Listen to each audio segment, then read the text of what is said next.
Ahoj borci, borky a borčata. Je tu nová série z Ekury, ve které vám ukážu svůj progres ve hře.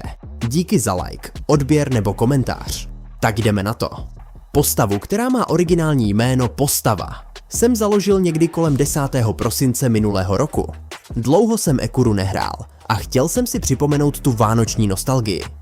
První video mám z otevírání truhel světla, který dropovali právě přes Vánoce. Byl jsem nějakou dobu na levelu 35 a chilloval jsem si v bakře.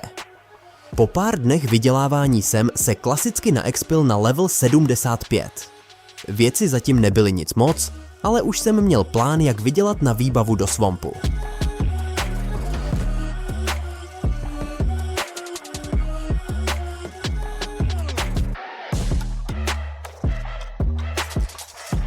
Našel jsem totiž svýho starého šamana level 100, který měl asi 92% buff. Díky tomu bylo expení a dropování o dost lehčí, a tak jsem se pomalu blížil aspoň levelu 90. Nejčastěji jsem expil na těžkých meteorech a nebo jsem dropoval mušle v jeskyni.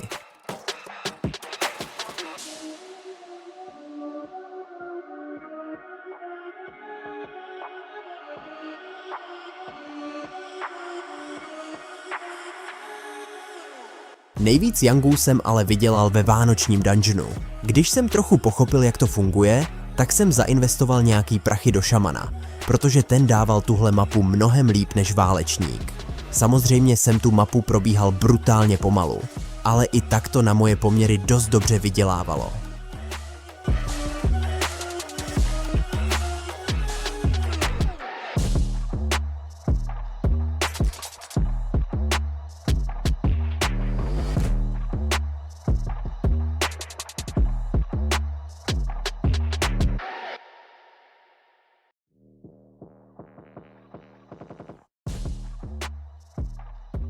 Po večerech jsem se i trochu naexpil na sněhulácích a level 100 se pomalu blížil.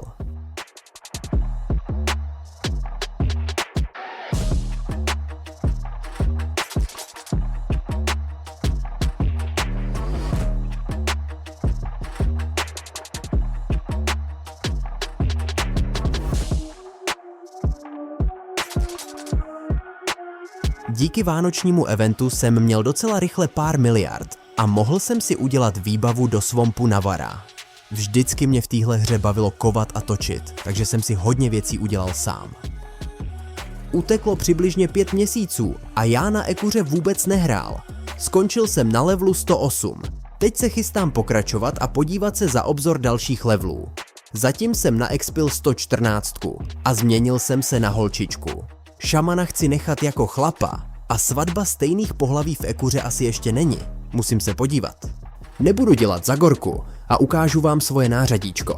Není to žádná bomba, ale hodně věcí jsem si vykoval sám. A to byla celkem sranda.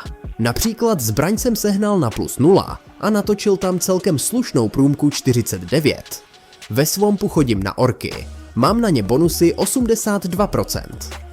Do 120 mi to asi stačí, ale pak budu muset sehnat fakt hodně yangů na další věci. V minulosti jsem hrál Ekuru maximálně do levelu 100, takže se ve vyšších levelech moc nevyznám. Většina z vás určitě ví, že na Ekuře můžete krotit různá zvířátka. Pro ty, kteří Ekuru neznají, to rychle shrnu. Pokud máte vojenského koně a level 98, tak můžete krotit první zvíře. V popisku je odkaz na super návod. Zvířata se musí krotit postupně, což jsem ale já nevěděla. První 4 mi přišly docela zbytečný, takže jsem si myslela, že můžu hned na levelu 114 krotit unicorna. Myslela jsem si, jak to budu mít za hoďku hotový a budu se vozit. To jsem se ale dost spletla a musela jsem krotit všechny postupně. Takže mi to zabralo asi 4 večery a stálo mě to dost nervů. Nakonec je ale super, že to není tak jednoduchý, protože z toho aspoň pak má člověk větší radost. Dalo by se říct, že tahle série vzniká vlastně až od levelu 114. Zatím to byla jenom nudná historie, ale budoucnost je před námi. Sice teď vůbec nemám yangy a netuším, jakou mám mít od 120 výbavu, ale nevadí. Počkejte si a všechno se dozvíte v dalších videích,